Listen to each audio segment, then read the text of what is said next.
ನಮಸ್ಕಾರ. ನಾನು ಪವಿತ್ರ ಭಾಗವತ್. ಮಿಸೆಸ್ ಭಾಗವತ್ ಚಾನೆಲ್‌ಗೆ ನಿಮ್ಮೆಲ್ಲರಿಗೂ ಪ್ರೀತಿಯ ಸ್ವಾಗತ. ಇವತ್ತಿನ ವಿಡಿಯೋದಲ್ಲಿ ಒಂದು ಅನ್ನದ ಬಗೆಯನ್ನು ತೋರಿಸ್ತಾ ಇದ್ದೇನೆ. ಟೊಮೆಟೊವನ್ನು ಬಳಸಿ ಮಾಡುವಂತಹ ಒಂದು ಬಾತ್ ಅಥವಾ ಬಿರಿಯಾನಿಯನ್ನ ಯಾವ ರೀತಿಯಾಗಿ ಮಾಡೋದಂತ ನೋಡೋಣ ಬನ್ನಿ.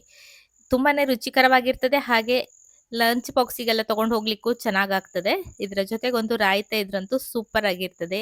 ತುಂಬಾನೇ ಕಲರ್‌ಫುಲ್ ಆಗಿ ರುಚಿ ರುಚಿಯಾಗಿ ಈ ಒಂದು ಟೊಮೆಟೊ ಬಾತ್ ಅಥವಾ ಬಿರಿಯಾನಿಯನ್ನ ಯಾವ ರೀತಿಯಾಗಿ ಮಾಡೋದಂತ ನೋಡೋಣ ಬನ್ನಿ. ಮೊದಲಿಗೆ ಇದಕ್ಕೆ ಒಂದು ಮಸಾಲೆಯನ್ನು ರುಬ್ಕೊಳ್ತೇನೆ. ಮಿಕ್ಸಿ ಜಾರಲ್ಲಿ ಒಂದು ಅರ್ಧ ಟೀ ಚಮಚ ಆಗುವಷ್ಟು ಧನಿಯಾ ಬೀಜವನ್ನು ಹಾಕ್ಕೊಳ್ತಾ ಇದ್ದೇನೆ. 1/4 ಟೀ ಚಮಚ ಆಗುವಷ್ಟು ಜೀರಿಗೆಯನ್ನು ಹಾಕ್ಕೊಳ್ತಾ ಇದ್ದೇನೆ.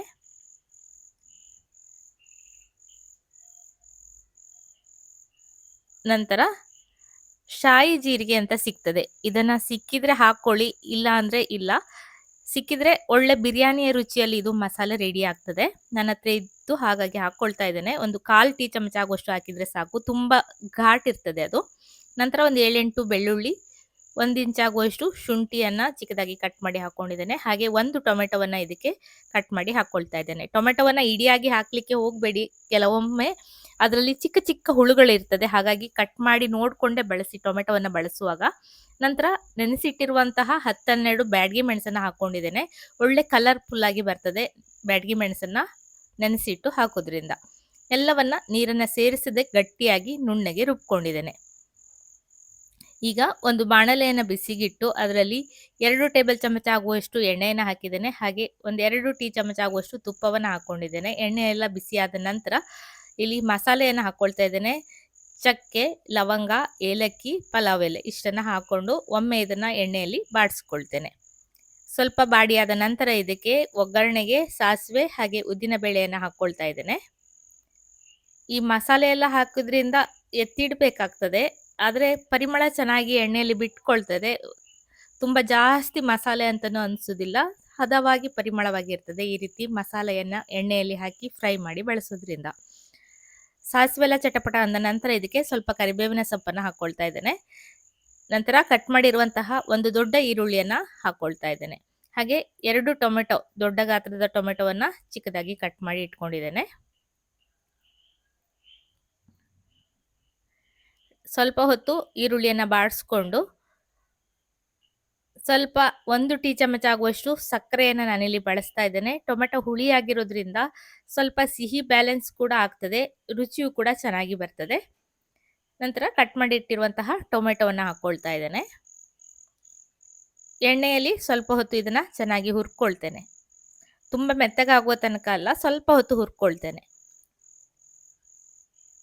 ಇದಕ್ಕೆ ಈಗಾಗಲೇ ರುಬ್ಬಿಟ್ಟಿರುವಂತಹ ಮಸಾಲೆಯನ್ನು ಕೂಡ ಹಾಕಿ ಚೆನ್ನಾಗಿ ಬಾಡಿಸ್ಕೊಳ್ಬೇಕು. ಸ್ವಲ್ಪ ಉಪ್ಪನ್ನು ಹಾಕಿದ್ದೇನೆ, ಬೇಗ ಮೆತ್ತಗಾಗ್ತದೆ ಅಂತ. ರುಬ್ಬಿರುವ ಮಸಾಲೆಯನ್ನು ಇದಕ್ಕೆ ಹಾಕ್ಕೊಳ್ತಾ ಇದ್ದೇನೆ. ನೀರನ್ನು ಸೇರಿಸೋದು ಬೇಡ. ನೀರನ್ನು ಸೇರಿಸಿದಾಗ ತುಂಬ ನೀರಾಗ್ತದೆ, ಮತ್ತೆ ಗೊಜ್ಜನ್ನು ಗಟ್ಟಿ ಮಾಡಲಿಕ್ಕೆ ತುಂಬ ಹೊತ್ತು ಬೇಕಾಗ್ತದೆ. ಹಾಗಾಗಿ ನೀರನ್ನು ಸೇರಿಸದೆ ಹಾಗೆ ರುಬ್ಕೊಳ್ಳೋದು ಒಳ್ಳೆಯದು. ನಾವು ಮೆಣಸನ್ನು ಕೂಡ ನೆನೆಸಿರೋದ್ರಿಂದ ಬೇಗನೆ ಅದು ನುಣ್ಣಗಾಗ್ತದೆ. ಹಾಗೆ ಟೊಮೆಟೊವನ್ನು ಹಾಕಿರೋದು ಇರ್ತದಲ್ಲ, ಹಾಗಾಗಿ ಆ ನೀರೇ ಸಾಕಾಗ್ತದೆ. ನುಣ್ಣಗೆ ರುಬ್ಕೊಂಡು ಹಾಕಿದ್ರೆ ಚೆನ್ನಾಗಾಗ್ತದೆ. ಟೊಮೆಟೊವನ್ನು ಹಾಕಿರೋದ್ರಿಂದ ಆ ಮಸಾಲೆಯ ಘಮ ಕೂಡ ಚೆನ್ನಾಗಿ ಬರ್ತದೆ. ಟೊಮೆಟೊ ಹಣ್ಣಿನ ಪರಿಮಳದೊಂದಿಗೆ ಚೆನ್ನಾಗಾಗ್ತದೆ. ಈಗ ಸ್ವಲ್ಪ ಅರಿಶಿಣವನ್ನು ಹಾಕಿದ್ದೇನೆ, ಕಲರ್ ಕೂಡ ಚೆನ್ನಾಗಿ ಬರ್ತದೆ, ಹಾಗೆ ಆರೋಗ್ಯಕ್ಕೂ ಒಳ್ಳೆಯದು. ಚೆನ್ನಾಗಿ ಇದನ್ನು ಹುರ್ಕೊಳ್ತೇನೆ.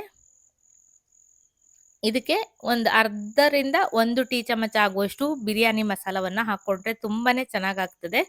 ಹಾಗೆ ಹುಳಿಗೆ ಸ್ವಲ್ಪ ಆಮ್ಚೂರ್ ಪೌಡ್ರನ್ನ ನಾನಿಲ್ಲಿ ಬಳಸ್ತಾ ಇದ್ದೇನೆ. ಟೊಮೆಟೊ ತುಂಬ ಹುಳಿ ಇದ್ರೆ ಆಮ್ಚೂರ್ ಪೌಡ್ರನ್ನ ಹಾಕೋದು ಬೇಡ. ಹುಳಿ ಟೊಮೆಟೊ ಅಲ್ಲ, ಮಾಮೂಲಿ ಸಿಹಿಯಾಗಿರುವ ಟೊಮೆಟೊ ಆದರೆ ಸ್ವಲ್ಪ ಹುಳಿಯನ್ನು ಹಾಕ್ಕೊಳ್ಬೇಕು.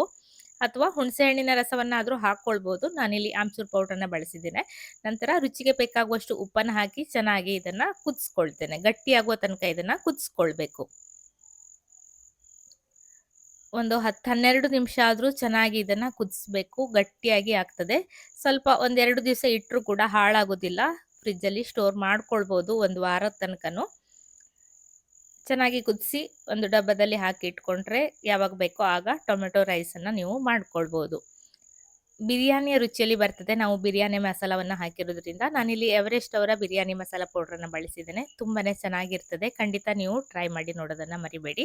ಈಗಾಗಲೇ ಅನ್ನವನ್ನು ಮಾಡಿ ಎತ್ತಿಟ್ಕೊಂಡಿದ್ದೆ. ಅನ್ನ ಎಲ್ಲ ಚೆನ್ನಾಗಿ ತಣ್ಣಗಾದ ನಂತರ ಮಾಡಿರುವಂತಹ ಟೊಮೆಟೊ ಗೊಜ್ಜೇನಿದೆ ಅದನ್ನ ಇದಕ್ಕೆ ಹಾಕಿ ಚೆನ್ನಾಗಿ ಮಿಕ್ಸ್ ಮಾಡ್ಕೊಂಡಿದ್ದೇನೆ.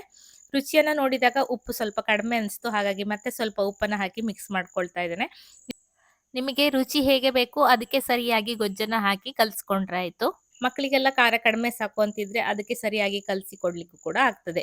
ಒಬ್ಬೊಬ್ರು ಒಂದೊಂದು ರೀತಿಯಲ್ಲಿ ನೀವು ತಿನ್ನೋದಾದ್ರೆ ಯಾರಿಗೆ ಎಷ್ಟು ಬೇಕೋ ಅಷ್ಟು ಪ್ರಮಾಣದಲ್ಲಿ ಗೊಜ್ಜನ್ನ ಹಾಕಿ ಕಲಸಿ ಕೊಡ್ಬಹುದು. ಕೊನೆಯಲ್ಲಿ ಸ್ವಲ್ಪ ಕೊತ್ತಂಬರಿ ಸೊಪ್ಪನ್ನು ಹಾಕಿ ಚೆನ್ನಾಗಿ ಮಿಕ್ಸ್ ಮಾಡಿಕೊಂಡ್ರೆ ಟೊಮೆಟೊ ರೈಸ್ ಅಥವಾ ಬಿರಿಯಾನಿ ರೆಡಿ ಆಗ್ತದೆ. ಇದಕ್ಕೆ ಒಂದು ರುಚಿಯಾದ ರೈತನ್ನು ಕೂಡ ನಾನು ಮಾಡ್ಕೊಂಡಿದ್ದೆ, ಅದರ ವಿಡಿಯೋನ ಶೇರ್ ಮಾಡ್ತಾ ಇಲ್ಲ. ನೀವು ಕೂಡ ಈ ರೀತಿ ಬಿರಿಯಾನಿ ಎಲ್ಲ ಮಾಡಿದಾಗ ಅದರ ಜೊತೆಗೊಂದು ಸಿಂಪಲ್ ಆದ ಸಲಾಡ್ ಅನ್ನ ಅಥವಾ ರಾಯ್ತವನ್ನ ಮಾಡೋದನ್ನ ಮರಿಬೇಡಿ.